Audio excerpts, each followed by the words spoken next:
The Anglophone problem has taken a different dimension, with doubts over who controls the situation. Our members of parliament are just coming from their constituencies for their first ordinary session, they who have been living the present situation on the field. Honorable Joseph Banadzem is our first guest on the program today. He is the SDF parliamentary group leader at the National Assembly. When I talked to him, I first wanted to know how he spent his 3-month recess period. On two fronts, on a personal note and then at the level of work, which is for me and my constituents, it was not really the easiest of recess somebody could have had. Health-wise, I have not been very sound, but that was not the issue. The issue is crises that have penetrated and remained in the country, and particularly in my regions, the northwest and southwest regions, which is really very worrying. So the recess was not good. Talking about the crisis you've just mentioned, it has been on now for over 4 months. Honorable Banadzem, you are just coming from the field. Now, what is the real situation like? It is very, very worrying. It is a very uncertain and worrying situation, because when pupils, students, and others, when they remain in the house for 4 months, that is not a situation somebody takes very lightly. Every parent, every teacher is concerned about the future and the welfare of the children. But when you see parents sacrifice their children, you know there is something really wrong and something at stake. So that situation is prevailing. I have been in the field. I have observed it. And I think, and I'm pleading to whoever has to tackle it. It is the government. It is the head of state who should step in and say, look, what do I have to do before my children go back to school? You just said parents sacrificing their children. And you are saying it's the head of state who has to solve this problem. How does it solve the problem? Whipping the parents to send their children to school? No, if I'm talking about parents, the school situation, the lawyer situation is like the tip of the iceberg of another major problem below, which is the Anglophone problem. And the parents who along the years have seen the situation of their children slip off hand. Children go to have A-level degrees, doctorate degrees, and so on. They come and roam around the places because they don't know what to do. And all of it leads to the Anglophone problem. And it is the head of state to look into the Anglophone problem, which is not starting now. It is not starting now. The 1996 Constitution came out of the Anglophone problem. Before then, you had cases in 1984, in 1960, the Anglophone problem. And every year we come to it, and it is not being solved. So the parents are putting that as one of the arguments to say that they should look into the future of those children before the children can go back to school. The teachers were there, the lawyers were there, they negotiated with government, they know what they said, and they have all the elements to act. So that is why I'm saying the head of state is the main person who has the yam and the knife to tackle the issue so that the Anglophone problem should be solved, and eventually if the children go to school, that will be fine for everybody. Honorable Banadzem, they say charity begins at home. At your personal level as the people's representative of your constituency first, do you think you have sufficiently played your role to try to see how this situation can be brought under control, even if it's only in your constituency? You cannot solve the problem in your constituency because, first of all, those who call on the strike did not call it a level of constituencies. They were talking globally. And if you go now to try to solve it at the local level, with whom do you discuss to solve it? I don't have that competence to convene any educational meeting at my level. At my level, I did what I had to do because I led the SDF parliamentarians as a group to the Prime Minister with a memorandum on education. We sent a memorandum to the head of state. This is more than 2 years back. So that is where I can intervene. And it's now government at its level which has the competence to do it that can solve the problem, and it goes down to my level. As we talk now, Honorable Banadzem, children have been out of school for long, and of course, examinations will be written, marked with those certificates to be recognized. As a parent, as an educationist by profession, looking at things critically the way they are now, How possible is that? About 3 months to the writing of these examinations. The government is saying that it is possible.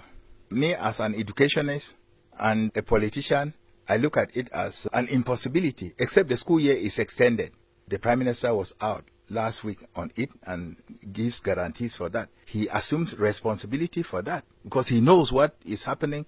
He has been on it since November, and if he's saying it, then he knows how he will get about to write those exams and to have them accepted worldwide. Honorable, you just said it, the PM was out last week. As head of government, he spent 1 week in the Northwest region, his region of origin, where he went around all the divisions trying to persuade the parents to send their children back to school. As the people's representatives from that Northwest constituency in general, did you people accompany the head of government on this tour? Not accompanying him all through. He went to various divisions and came to my division. People were invited. I was invited. But unfortunately, what the Prime Minister came to do, I realized that the solutions were already available and then we had nothing to offer. Because in Kumbu, where I'm a member of parliament, I left Yaoundé on Thursday, drove to Kumbu, and on Friday when the Prime Minister came, the interactions, the discourses, the exchanges, which I would have had with the Prime Minister refused, whereas I was the first person to ask to speak. The Prime Minister refused that I should speak and pointed out a few CPDM people who confirmed that school will be on this week. The mayor of the town of Kumbu could not even also speak. So the first thing was the Prime Minister came for us to look at the situation and find out, are there any possible solutions to it?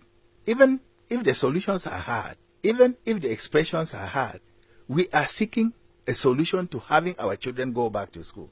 But when the elected member, not only the member of parliament for the area, but the parliamentary group leader cannot be allowed to talk in his area, then we fold our arms and see what solutions the government has brought in his pocket. We were there, we wanted to take part, we wanted to discuss, but eventually we could not do anything. After you must have exchanged with your colleagues, MPs from the Northwest region, was it only in your constituency that MPs were refused to speak, or was that the way it happened in the other divisions? I hear in Nkambe and Kumbu, MPs were refused to speak. In other places, they spoke, I hear, and I saw over the media. So the one in Kumbu and Nkambe was peculiar. I don't know why it was so different. You just cited that the PM pinpointed at some CPDM elite to speak. Was the PM on a CPDM campaign tour? I don't know. He was out for the population to look at how to get the children back to school. It had nothing to do with politics. But when that was done, we allow him to assume his responsibilities. As the people's representatives from the Northwest and Southwest regions where the crisis has actually implanted its roots, don't you people think that you can as well be held responsible for the present situation in these two Anglophone regions? How can we be held responsible? We did not call for the strike. We have not done anything particular to make the situation what it is. Government has been discussing with those who called on the strike. So where does our responsibility lie? We have not had any political action as per se telling students and pupils what to do. It is alleged that during the day most of you are against this strike action, but during the night you are those who inflame it by negative action. Mr. George, we are talking about serious issues. When you have allegations, it's better to say directly, I saw you and so on. But when it's just a blanket alert, that's a way to channel it to those who don't have anything to do. I want to repeat that the strike was called by teachers who had been writing to government, who had negotiations with government, lawyers who had been writing to government, who have been negotiating with government. If the roots are somewhere else, then they are from there. And no other person can be held responsible apart from those who called the strike, and probably now the parents who now are stigmatizing government for letting the situation where it is. Because when you take the Anglophone situation, which we should talk about, that These students are children of this country, and you have 4 main ministries and about 11 extra ministries that deal with youths. None of them is Anglophone. How do you want these children to identify with a situation whereby the Minister of Secondary Education, Minister of Basic Education, Minister of Higher Education, Minister of Vocational Education, Minister of Scientific Education, and their Secretaries of State, none of them is Anglophone. People are talking about real things which we are living. They should not be as if you are pushing us to look as if we have created a situation in the country. You remember, Mr. George, 20 years, 30 years ago, our technical schools wrote City and Guilds, wrote Royal Society of Art, RSA, wrote LCC, London Chamber of Commerce. And these ended up in Ombe, preparing children and technicians for our field. Now, go to our schools, go to our regions and find out whether somebody understands what RSA is, LCC is, City and Guild is. Those things have been suppressed to the interests of another group. And suppressed by what? Back technique, CAP, brevet. Do people understand what this means? The curriculum, they do not understand. The programs, the teachers, they don't have, and so on. And parents, certainly, I don't know how it went with the negotiation, wanting to address this, they have become political. If they have become political, then there are reasonable political requests that should be looked into. And while schools are going, we should try to solve those problems immediately for our children to go back to school. You just talked of political problems which are raised. Honorable Banadzem, how genuine then are the demands of these teachers' unions and lawyers when they delve more into political issues instead of the social and professional grievances? I cannot say much about it because it was not open to the public. They had negotiations with government, and their negotiations went a long way. I even understand that on the 3rd of February, the strike by teachers was suspended for children to go back to school. Where it is hooking, I cannot say because we were not involved. So those who undertook the strike, those who negotiated, the government and the strikers, they should come back to the negotiating table. And I think one of the conditions which they are requesting to go back to school is the release of those who were negotiating with government who have been caught and brought to Yaoundé, the detainees. I think the SDF had a stand towards it to say that peace has no price. We should be able to have some amnesty, release these people and permit them to continue with the work they did and let school start. I don't want to go into the details or know the investigation and so on because we are in a country where we have possibilities of action. Some of the very virulent personalities who are talking about the release or non-release of these people are people who in 1984 fought the government with arms. There was a coup d'etat. I mean a coup d'etat in 1984 in this country.